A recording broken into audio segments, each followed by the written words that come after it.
cumprimentar a professora Roberta Toledo Campos, em nome de quem eu transmito os meus cumprimentos a todas as demais autoridades aqui presentes. Em nome dela também fazer os meus agradecimentos pelo convite honroso que me foi formulado. O nosso objetivo, a nossa intenção é fazer uma análise inicial a respeito, né, dos seus conceitos, do seu tratamento legal, para chegar ao final à identificação de como tudo isto está sendo efetivamente aplicado pelos nossos tribunais, no sentido, então, de identificar o que seriam os novos rumos ou os rumos adotados para esse Instituto da Prisão Preventiva. Então, a primeira colocação que é importante fazer é chamar a atenção de que a prisão preventiva, ela se coloca como uma das espécies de prisão provisória no nosso sistema. Prisão provisória, que é chamada também de prisão processual ou prisão cautelar. E essa qualificação como prisão cautelar é fundamental porque destaca a sua natureza e, a partir daí, estabelece uma vinculação com todas as características que são próprias, essenciais às medidas cautelares. Essa prisão provisória, categoria a qual se enquadra a prisão preventiva, ela se coloca ao lado da prisão-pena no nosso sistema penal, como sendo as duas grandes categorias de prisão que nós temos. Então, nós temos a prisão-pena, que é aquela que decorre da sentença penal condenatória, para execução da sentença que já esgotou todas as vias recursais e, portanto, encontrou aí a definitividade da coisa julgada, certo? Prisão que é tratada no direito penal, que é tratada na lei de execução penal e que não é objeto aqui do nosso interesse. O nosso interesse recai sobre a outra categoria de prisão, que é a prisão provisória, a prisão preventiva.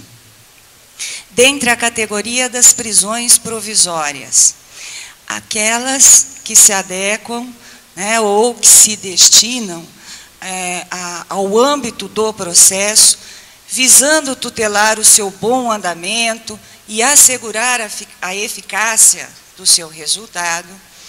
Essa prisão preventiva se coloca junto com outras 4 espécies de prisão no nosso modelo, completando, então, fechando a categoria do que seriam essas prisões provisórias.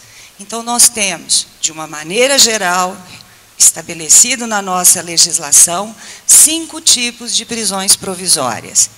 As prisões preventivas, objeto maior aqui do nosso interesse, a prisão em flagrante, a prisão decorrente de sentença condenatória recorrível, decorrente de sentença de pronúncia e a temporária.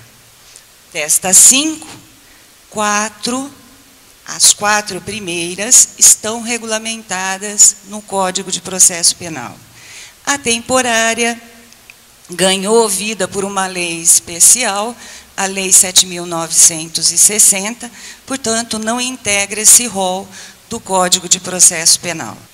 Em relação a essa cautelaridade, embora o processo penal não se debruce devidamente sobre essa questão, como deveria, não se preocupa adequadamente na formulação de uma teoria que atenda efetivamente aos interesses dessa medida, porque a maioria dos seus conceitos nesse sentido acabam sendo importados do processo civil, da cautelaridade do processo civil, nós temos características definidas, estabelecidas, né, pelo sistema, que devem ser observadas.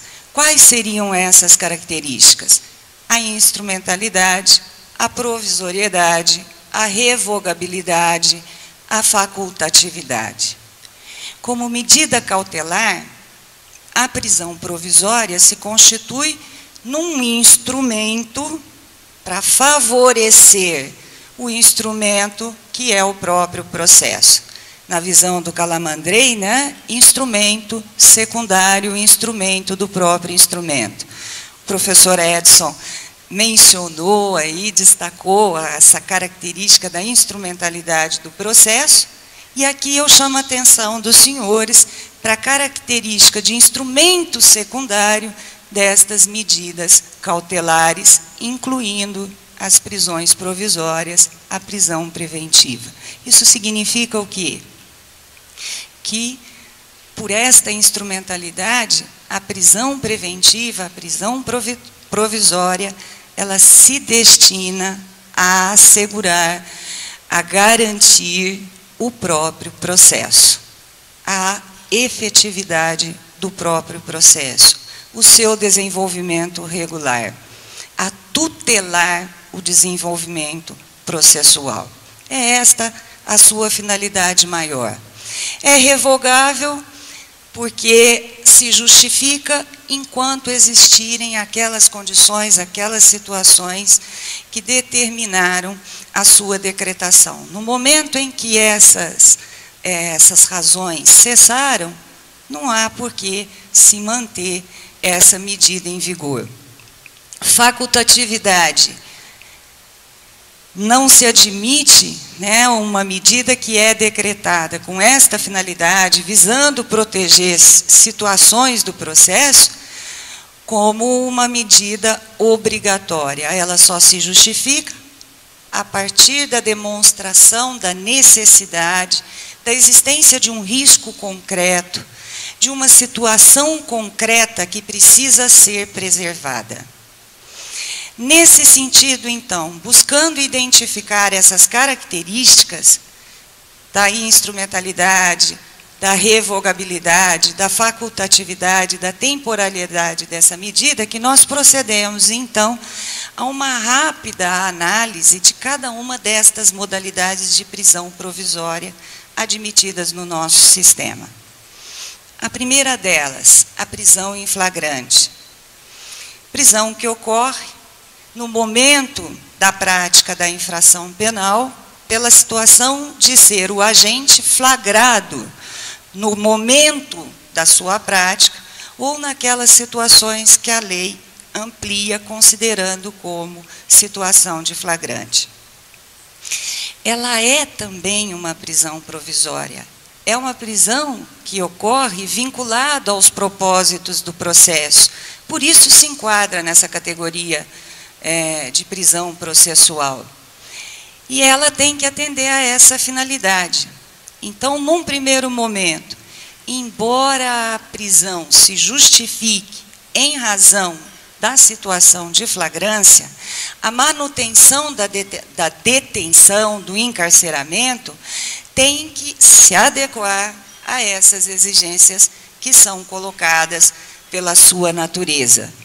E aí, muito salutar a reforma que ocorreu, né, no Código Penal, no seu texto original de 45, em 77, para a inclusão de um parágrafo primeiro no artigo, um parágrafo único no artigo 310, vinculando a prisão em flagrante à prisão preventiva, aos requisitos da prisão preventiva. Por que isto? Conforme nós vamos insistir, afirmar para os senhores, a prisão preventiva é aquela modalidade de prisão que tem a natureza cautelar mais evidente. E no momento em que o legislador vincula a manutenção, vamos colocar assim, da prisão em flagrante aos requisitos da prisão preventiva, está aí assegurando, consolidando a natureza de medida cautelar em relação a essa prisão. E está lá estabelecido no seu parágrafo único do artigo 310. Se não estiverem presentes, né, os requisitos da preventiva, o juiz poderá conceder ao flagrado liberdade provisória sem fiança, depois de ouvido o Ministério Público. tá certo? Assegura o direito a ele de permanecer em liberdade, ainda que seja uma liberdade vinculada, uma liberdade provisória, a possibilidade dele permanecer em liberdade e responder o processo nessa condição. A prisão em flagrante está autorizada na nossa própria Constituição, regulamentada no Código de Processo Penal, se ela for mantida no curso da investigação, no inquérito policial. Esse inquérito sofre uma limitação de tempo, né, na sua duração. O Código estabelece que o inquérito teria que se encerrar no prazo de 10 dias, no caso de indiciado preso, uma prisão que pode decorrer dessa situação de flagrante verificada inicialmente. A prisão em flagrante admite liberdade provisória, conforme ficou claro daquela própria colocação inicial que nós fizemos, né, a respeito do seu parágrafo único do artigo 310. Não só a liberdade provisória sem fiança, mas também a liberdade provisória mediante fiança. Além da prisão em flagrante, nós vamos ter ainda regulamentado no nosso Código a prisão decorrente de sentença de pronúncia. Uma modalidade de prisão especial que se justifica somente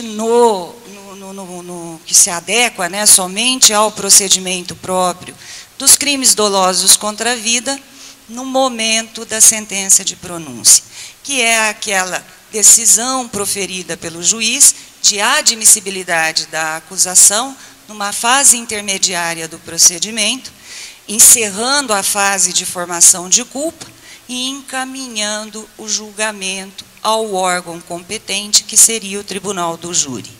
No momento desta sentença de pronúncia, quando o juiz sumariante pronuncia o acusado, prevê a nossa lei a prisão por pronúncia, a prisão decorrente de sentença de pronúncia. Da forma como está prevista esta prisão, no parágrafo 1º do artigo 408, se nós nos restringirmos, né, a redação em relação a esta modalidade de prisão somente ao teor do parágrafo 1º, nós vamos encontrar aí uma modalidade de prisão obrigatória.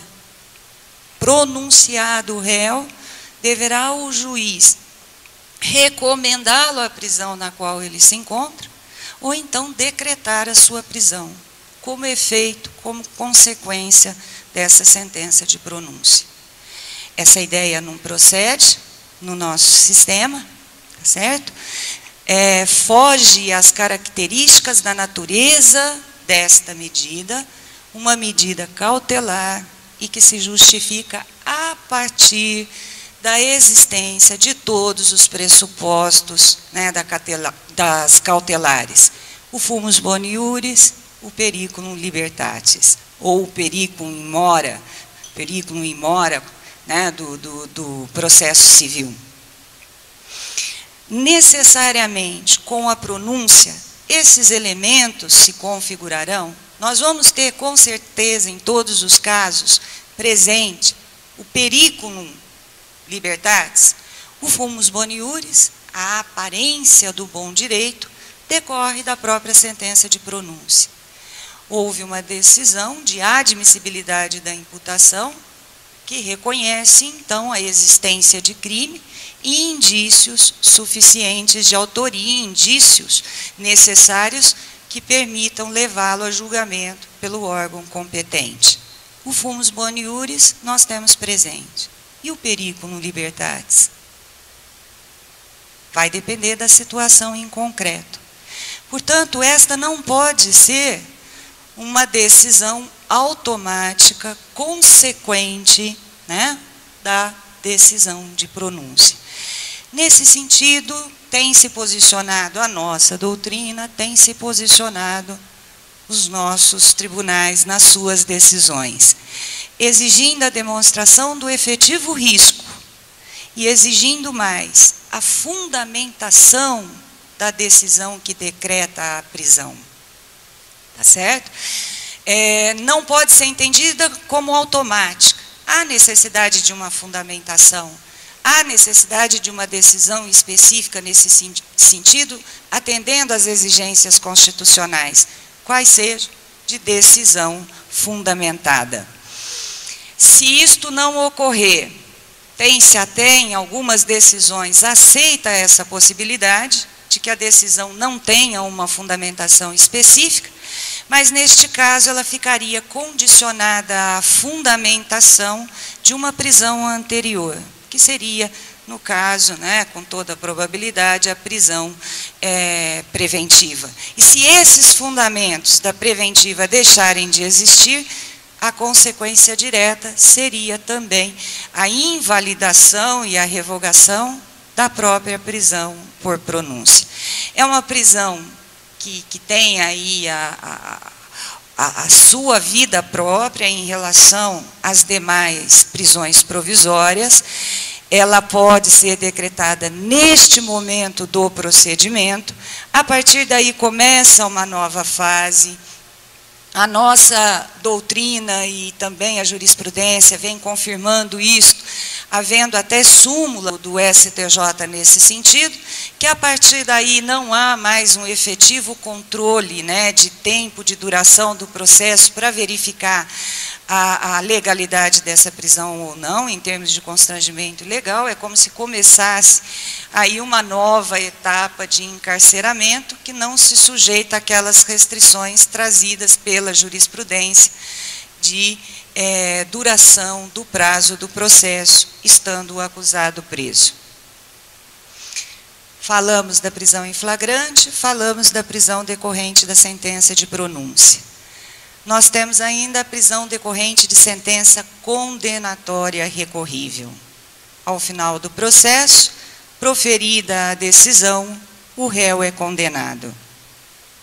Desta condenação, conforme consta da nossa lei, conforme está previsto lá no inciso 1 do artigo 393 do Código de Processo Penal, constitui em efeito necessário da decisão condenatória recorrível, portanto, aquela que não transitou em julgado, ser o réu recolhido à prisão ou nela mantido, se ele respondeu o processo preso. Mais uma vez aparece aí, né, a prisão provisória com caráter de obrigatoriedade, fugindo a todos os fundamentos próprios da sua natureza de medida cautelar. Isto fere garantias constitucionais, entender-se como efeito imediato da condenação, o recolhimento do réu à prisão, o recolhimento imediato do réu à prisão. Fere a garantia da presunção de inocência, se for considerado como já uma forma de início de cumprimento de pena, uma antecipação de pena. Essa prisão só se justificaria efetivamente atendendo às exigências próprias da sua natureza cautelar. A instrumentalidade, né, o periculum libertatis, que teria que se configurar na situação em concreto, para que esta prisão se justificasse e não ferisse efetivamente a garantia da presunção de inocência, conforme vem afirmado na súmula, né, do número 9 do STJ. Considerar-se como efeito automático, sem dúvida nenhuma, caracterizaria essa modalidade de prisão como uma execução provisória da pena, uma antecipação da pena, antes da sentença adquirir o seu caráter necessário de coisa julgada para que ela entre na fase de execução.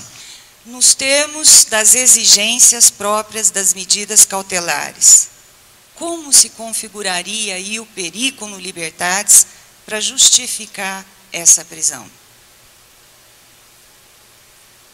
Se conseguisse demonstrar um risco concreto, né, estaria, sim, justificada a possibilidade. O que não pode acontecer é se admitir prisões arbitrárias sem que haja um fundamento legal para isto, uma vez que essa disciplina se sujeita aos estreitos limites da legalidade. No âmbito do processo penal, não se admite, como no processo civil, o poder geral de cautela do juiz. O juiz é limitado àquelas cautelas que a lei possibilita e nas condições efetivamente, né, possibilitadas pela lei. Eu comecei o tratamento dessa prisão falando da previsão do parágrafo, do inciso 1 do artigo 393. E por ele, a prisão seria obrigatória. E aí nós não teríamos nem como justificar essa discussão, né? Condenado, em qualquer situação, deveria haver a decretação da sua prisão. Contudo, pelas reformas, porque passou o nosso Código de Processo Penal ao longo da sua vigência, já foi dito pelo doutor Edson, que o nosso código é da década de 40, mais precisamente de 41, influenciado pelos ideais fascistas do Código Italiano de 1930 e pela filosofia repressiva reinante aí do Estado Novo à época da sua promulgação. Esse código, ao longo do tempo da sua vigência, sofreu reformas. E aí nós tivemos, por uma lei de 67, se eu não estiver equivocada, o acréscimo de uma situação particular num outro dispositivo legal, também do Código de Processo Penal, que traz aí esta prisão decorrente de sentença de sentença condenatória recorrível, que seria a consideração da primariedade e dos bons antecedentes em relação ao réu, para que o juiz deixasse de decretar essa prisão. Com isto, fica assegurado, né, da mesma forma que nós colocamos lá na prisão em flagrante, fica assegurada a natureza de cautelaridade desta prisão, pelo menos aparentemente, né, de uma forma não direta, mas está aí assegurada a possibilidade de que, sendo o réu primário e de bons antecedentes, o juiz pode deixar de decretar a sua prisão. A inserção desta situação se deu no artigo 594, que trata de condição de requisito para o recurso de apelação na hipótese do réu condenado. O que hoje também se coloca, né, de maneira inadequada, frente a outras previsões que nós temos, especialmente aquela decorrente da Convenção Americana sobre os Direitos Humanos, o Pacto de São José da Costa Rica, incorporada ao nosso direito interno pela promulgação do decreto 678 de 92, então desde 92 nós já temos inserido a norma no nosso sistema, assegurando o direito irrestrito a recurso.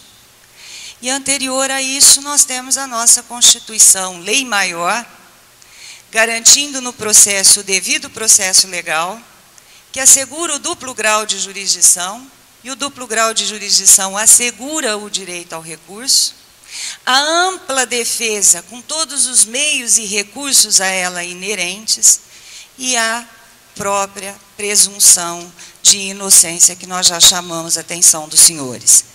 Então, hoje, o que se verifica que é absolutamente contraditório, antagônico, né, com as garantias do nosso sistema e até as regras postas, manter-se este condicionamento para o recurso de apelação no caso do réu condenado. Não se está aí dizendo da impossibilidade da decretação da prisão, A prisão é possível, atendida às suas exigências. O que se está colocando é que não se pode mais vincular a admissibilidade do recurso de apelação ao recolhimento efetivo do réu à prisão. Isto significaria um obstáculo que afronta, sem sombra de dúvidas, as garantias postas no nosso sistema. Além desta modalidade de prisão, ainda cabe mencionar a prisão temporária, que foi mencionada aqui pelo professor Edson, também a título de exemplo, naquela situação do juiz decretar uma cautelar a partir do monitoramento das conversas telefônicas, da obtenção de indícios, e aí a medida cautelar, a prisão temporária. É modalidade de prisão admitida por lei própria, a Lei 7.960. Tem uma história complicada, o advento desta prisão, que nós não vamos ter aí tempo para abordar, mas ela vem depois da Constituição Federal. Constituição que tutelou, que protegeu o direito à liberdade de locomoção e, a partir daí, restringiu as formas de cerceamento de liberdade. Posterior a isso, nós tivemos o advento desta lei, trazendo para o nosso sistema uma modalidade de prisão que permite o encarceramento do investigado durante o inquérito policial, visando a apuração, visando a investigação. A lei traz as hipóteses de admissibilidade.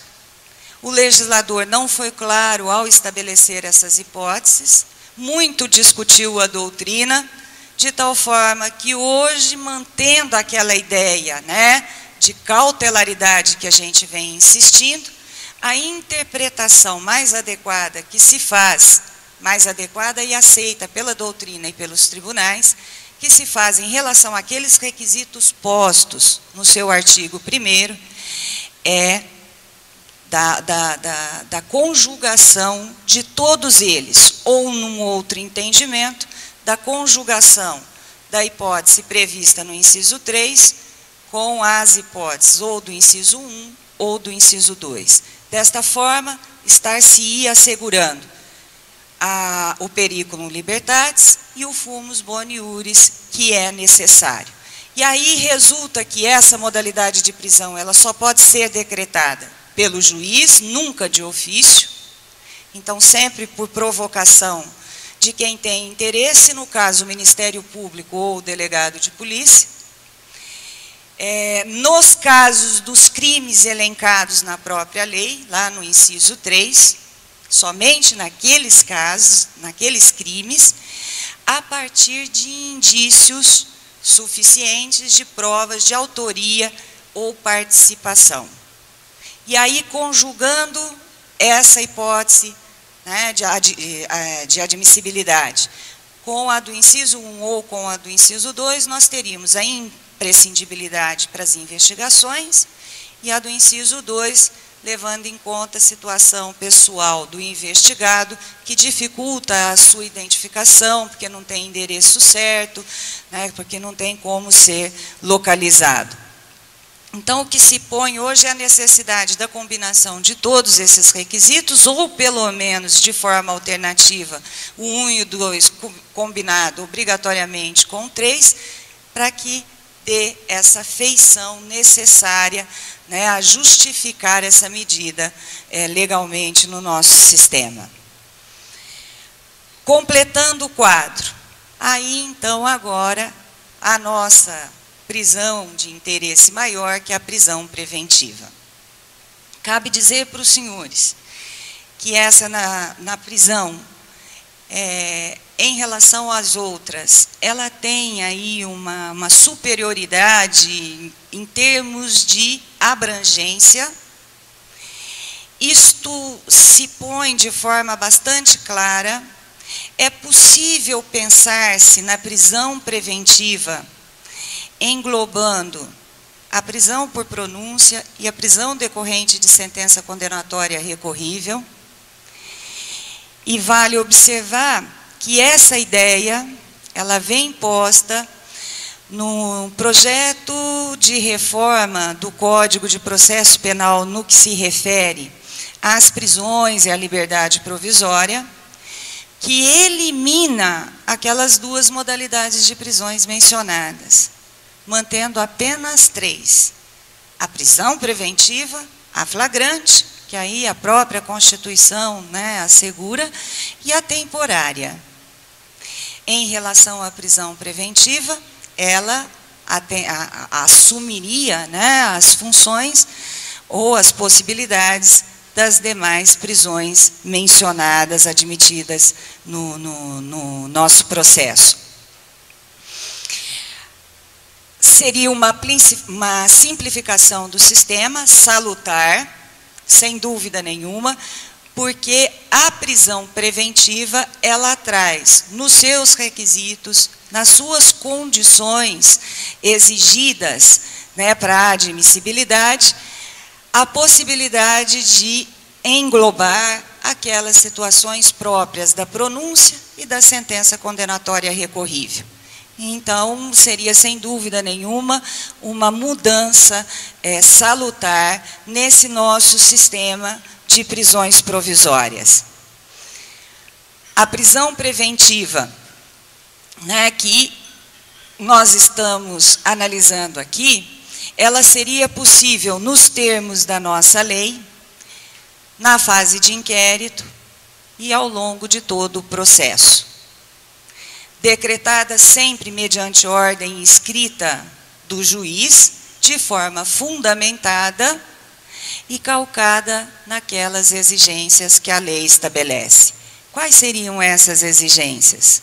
Relativas ao fumus boni iuris e ao periculum libertatis. Então, está lá exigido no artigo 312 do Código de Processo Penal.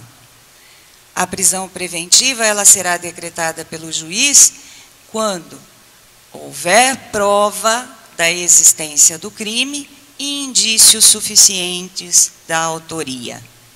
Aí está registrado, assegurada a aparência, né, do bom direito, o fumus boni iuris próprio das cautelares. E o periculum libertatis vem assegurado naquelas 4 outras situações indicadas na parte inicial do artigo 312, para garantia da ordem pública, da ordem econômica, garantia da instrução criminal e para assegurar a aplicação da lei penal. A redação desse artigo 312 sofreu reforma ao longo do tempo de vigência do Código de Processo Penal. Na sua redação original, o artigo 312 trazia uma modalidade de prisão preventiva obrigatória, compulsória, para as hipóteses de réu que respondesse por crime punido com reclusão a uma pena privativa de liberdade igual ou superior a 10 anos. Nessas hipóteses, segundo considerava o nosso Código, a prisão seria obrigatória. Aí, os artigos seguintes traziam a possibilidade da decretação da medida de forma facultativa, levando em consideração, né, a pena, então punido com reclusão nas demais situações não elencadas na hipótese anterior, ou punido com detenção nas mesmas situações que permanecem hoje na redação do artigo 313. Houve alteração, retirou-se do disciplinamento desta prisão a sua obrigatoriedade, o que é extremamente adequado, né? E hoje permanece, fica no nosso sistema como uma medida facultativa. Uma medida extremada, que deve ser decretada somente quando não houver outra possibilidade com os meios que se tem no processo, de assegurar o seu desenvolvimento regular e o seu resultado. É neste sentido que os tribunais têm se posicionado. É esta a regra que consta, inclusive, do Código de Processo Penal francês, no seu artigo 197. Prisão preventiva é medida excepcional, extremada, e que só se justifica em razão da presença dos seus requisitos legais. Se condiciona, portanto, à estrita legalidade. É importante observar que, em relação àquelas 4 situações autorizadoras que se referem ao periculum libertatis, né, trazidas no artigo 312, 2 delas, sem dúvida alguma, se vinculam à proteção do processo, às necessidades de preservação do desenvolvimento regular do processo e do seu resultado, que seria por garantia da instrução criminal e para assegurar a aplicação da lei penal.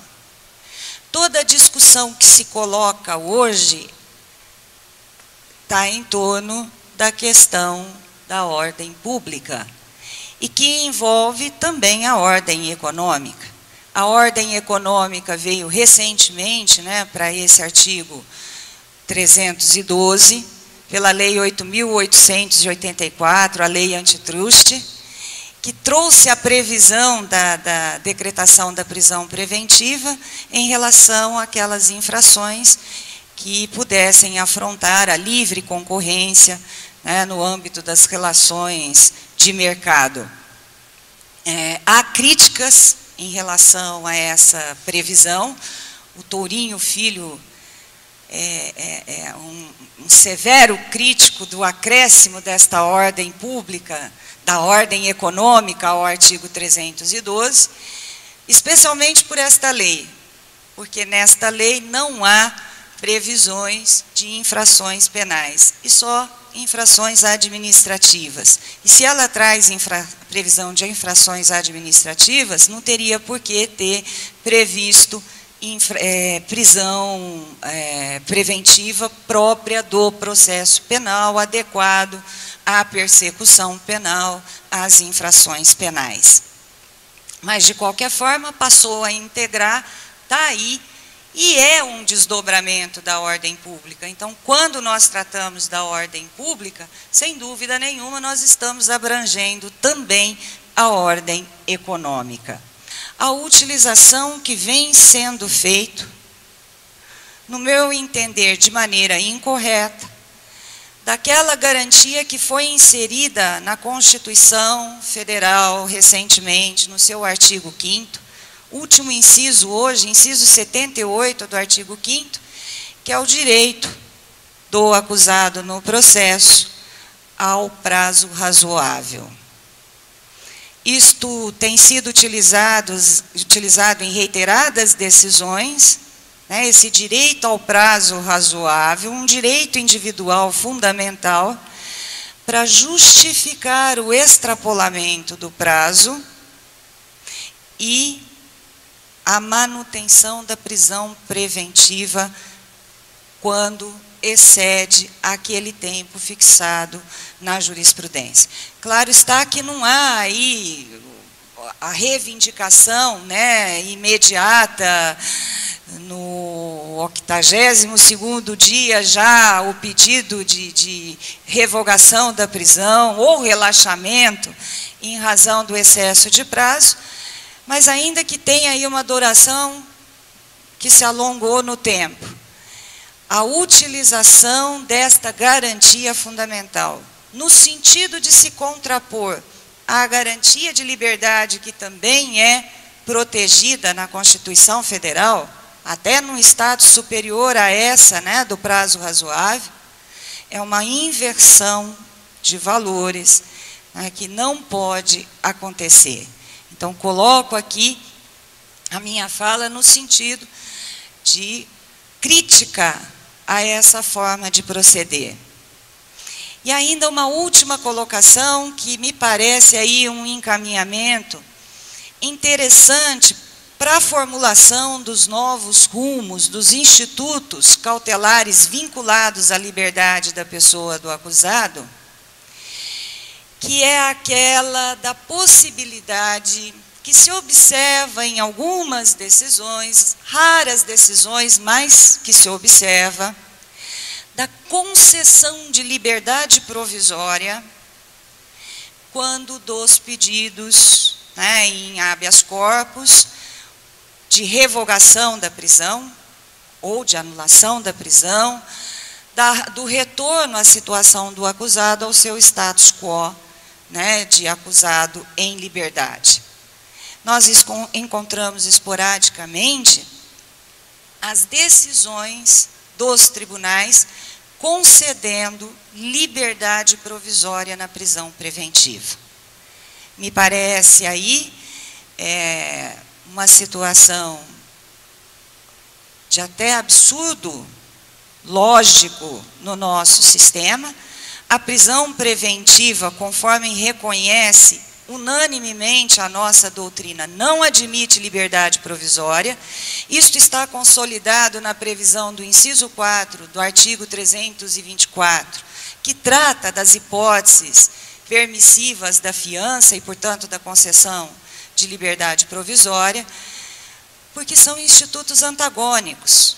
Se cabe ao réu responder o processo em liberdade, não há periculum libertatis, não há razão suficiente para justificar a decretação da sua prisão preventiva.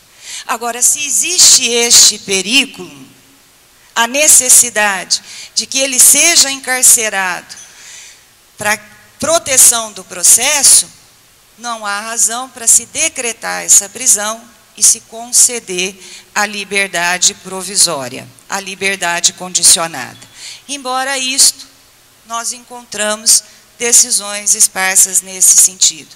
Eu até selecionei uma que é interessante, né, citar para os senhores, que versa sobre um habeas corpus interposto junto ao STJ, que concede liberdade provisória mediante fiança, fixando, arbitrando o valor da fiança, numa situação de prisão preventiva envolvendo José Rainha, líder do movimento Sem Terra, e outros. Eles tiveram a prisão preventiva decretada num primeiro momento, foi revogada, redecretada, porque eles continuaram as suas ações, tidas como de organização criminosa, visando o esbulho possessório, e daí o fundamento, né, da prisão. Eles tiveram redecretada essa prisão preventiva, impetraram o habeas corpus junto ao Tribunal de Justiça do Estado de São Paulo, requerendo a concessão de liminar, que foi negada. E foi da negativa da liminar que foi impetrado esse habeas corpus, que chegou até o STJ. E o que fez o STJ? Nesta ação de habeas corpus, concede liberdade provisória vinculada à fiança, fiança de 20 salários mínimos, que foi reduzida a 2/3, fundamentando no direito constitucional a liberdade provisória. Me parece que este encaminhamento, né, esse tipo de decisão, está a requerer um encaminhamento no sentido de melhor definir as possibilidades de cautelares que nós temos no nosso sistema. A liberdade provisória pode, a exemplo de outros modelos, se constituir ela própria numa medida cautelar autônoma. E aí talvez até fosse, né, justificável numa situação dessa natureza. O certo é que, da forma como o nosso sistema trata a liberdade provisória, isto não seria admissível. A liberdade provisória, ela substitui aquelas modalidades de prisão que autorizam legalmente essa concessão, este benefício. Com isso, então, eu encerro a minha participação, dizendo aqui do meu desejo, né, de que realmente aqui estejam reunidos aquelas pessoas com um propósito de construção da boa ciência penal, da boa ciência processual penal. Desejar bom trabalho aí na continuidade do dia de hoje, das demais apresentações, e mais uma vez cumprimentar os organizadores desse evento, que já se torna aí uma tradição na nossa comunidade jurídica, ampliando inclusive, né, a sua forma de atuação, permitindo a inclusão e a participação de estudantes pós-graduados na apresentação e na discussão das suas ideias trabalhadas nos seus programas de pós-graduação. Uma iniciativa muito salutar, que merece, sem dúvida nenhuma, os cumprimentos de todos. Parabéns a todos. Muito obrigada. Bom, primeiramente a gente gostaria de agradecer pelo esse espaço cedido aqui para a TV Trinolex. E, como é de costume, a gente sempre pergunta para os palestrantes, entendeu? O que levou e o que leva a senhora a seguir a carreira jurídica hoje, no cenário hoje jurídico? No início, a opção foi mesmo o interesse no estudo do direito, né, a preocupação com as questões veiculadas, né, por essa disciplina científica. Agora, a continuidade se dá pela confirmação do interesse. A ciência jurídica é muito ampla, é muito interessante porque trata da vida das pessoas e, nesse sentido, envolve, né, a pessoa individualmente e na sua relação com a sociedade.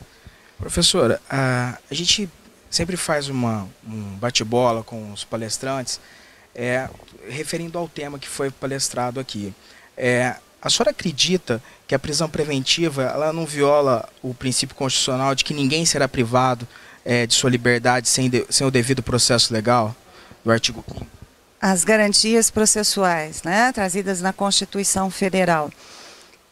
Tem outras garantias que se questionam que seriam afrontadas pela prisão preventiva, por essa prisão sem culpa, essa prisão no curso do processo, sem uma sentença condenatória transitada em julgado. O que justifica a prisão processual é a sua natureza cautelar, como uma medida incidente do processo, necessária nas situações que a própria lei admite, quando extremamente necessário, pelas situações em concreto que se apresentam. Então, nestes casos, justificado pela natureza cautelar da medida, nós não teríamos as afrontas, né, referidas aí às garantias constitucionais, especialmente ao devido processo legal, que é garantia própria do processo como um todo. Essa medida incidental, né, ela seria decretada numa situação, vamos colocar assim, emergencial, de excepcionalidade, e que se justifica, então, por essas razões, da forma como se dá. A senhora poderia... O juiz poderia decretar a prisão preventiva de alguém que houvesse praticado um crime horrendo, simplesmente com fundamento na sua decisão dos fatos que a sociedade clama, né, por um encarecimento provisório, né, almejado assim para dar uma credibilidade ao sentimento de justiça? A decretação da prisão, nesse caso, em razão da gravidade do delito, caracterizaria uma resposta imediata do Estado para aplacar o clamor público, para significar um resgate da credibilidade da justiça. E aí, para responder à questão, nós teríamos que analisar se existe essa possibilidade no âmbito das previsões que autorizam a decretação da prisão preventiva na lei. há possibilidade de decretar a prisão preventiva com esse fundamento?